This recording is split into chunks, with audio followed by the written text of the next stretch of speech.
સુરત અને વલસાડ બાદ હવે નવસારી જિલ્લાના દરિયાકાંઠેથી પણ ચરસ મળી આવ્યું છે।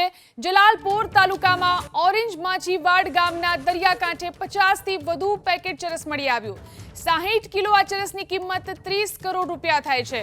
પીળા રંગની સિમેન્ટની બોરીમાં ચરસ છુપાવવામાં આવ્યું હતું। જિલ્લા પોલીસ વડા અનુસાર ચરસના પેકેટ પર ઉર્દુ ભાષામાં લેબલ જોવા મળ્યું। થોડા સમયથી દરિયાની અંદર તરતું હોવાનું અનુમાન છે। સુરત, વલસાડ અને નવસારીમાંથી જે જથ્થો મળ્યો તે એક સરખો છે।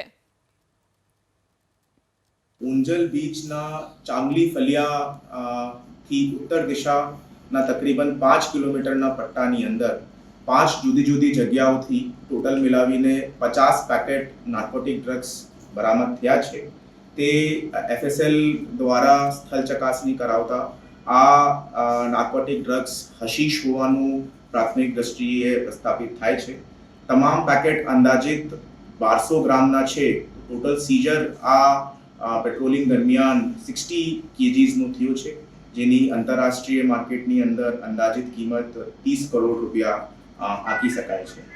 આ તમામ પોલીસની પ્રક્રિયા આ કેસની અંદર અત્યારે હાલ ચાલુમાં છે અને એફઆઈઆર લેવાની કાર્યવાહી પોલીસે હાથ ધરી।